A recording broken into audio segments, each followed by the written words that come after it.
माहेरी गेल्यानंतर दिवस कसे पटपट जातात ना, काहीच कळत नाही आणि यायच्या दिवशी मात्र अजिबात इच्छा होत नाही. हे तरी नेहमीच होतं, पण आजच्या दिवशी मला ना अजिबात इच्छा होत नव्हती यायची. एक आठवडा राहिले होते तरीसुद्धा असं वाटलं होतं की आणखी थोड्या दिवस राहावं, कारण की एक आठवडा राहून मन काही भरलंच नाही आणि राहिल्यासारखंच मला वाटलं नव्हतं.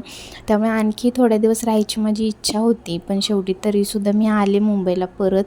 आणि म्हणजे तिकीट वगैरे ऑलरेडी झाली होती, कारण की मी जायची आणि यायची एकत्रच तिकीट काढली होती, कारण की दिवाळी सुट्ट्यांचा सीझन, त्यामुळे तिकीट काही भेटत नाही लवकर.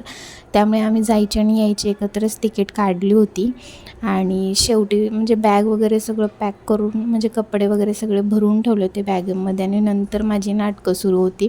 माहिती नाही का, मला अजिबात इच्छा होत नव्हती यायची, आणखी थोड्या दिवस राहावंसं असं वाटत होतं, पण तरी किती एक ना एक दिवस यावंच लागतं. त्यामुळे म्हटलं चला निघू. आणि फायनली मग आम्ही मुंबईला येऊन पोचलो. छान मस्त सकाळी झाल्यानंतर खिडकीतून बाहेर बघत असा छान असा प्रवास होता. रात्रीचं तर काही दिसत नाही, पण सकाळी छान खिडकीतून असं बघत आम्ही. आणि फर्स्ट टाईम अशी ती साईडवाली विंडो सीट असते ना, ती भेटली होती आम्हाला. आणि त्यानंतर मग स्टेशनला येऊन पोचलो, ठाणे स्टेशन. आणि तिथून पुढे मग रिक्षाने घरी आलो.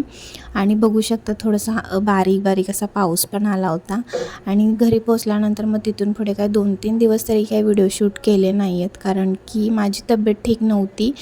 आणि गावाला गेल्यानंतर तर जास्त तर आमच्या फेऱ्या हॉस्पिटलच्याच झाल्या, तब्येत ठीक नसल्यामुळे त्यांना मला.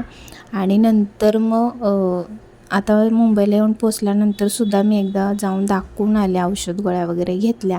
आणि पहिले औषध घेतलं, कारण की सर्दी खोकला इतका जास्त झाला होता ना मला, त्यामुळे. आणि आम्ही गावाला गेल्यानंतर आमच्या कुलदेवतेच्या दर्शनासाठी पण गेलो होतो. तिथून ही छोटीशी मूर्ती आणली होती मी, आणि माझ्याकडे नव्हती पण, आणि मला आवडली त्यामुळे घेतली. आणि त्यानंतर बघा इथे भाज्या आणल्या होत्या, त्या सगळ्या निवडून ठेवल्या मी एकत्र, अशा सगळ्या निवडून ठेवल्या. आणि मग असा होता आजचा दिवस. व्हिडिओ कसा वाटला नक्की सांगा. बाय.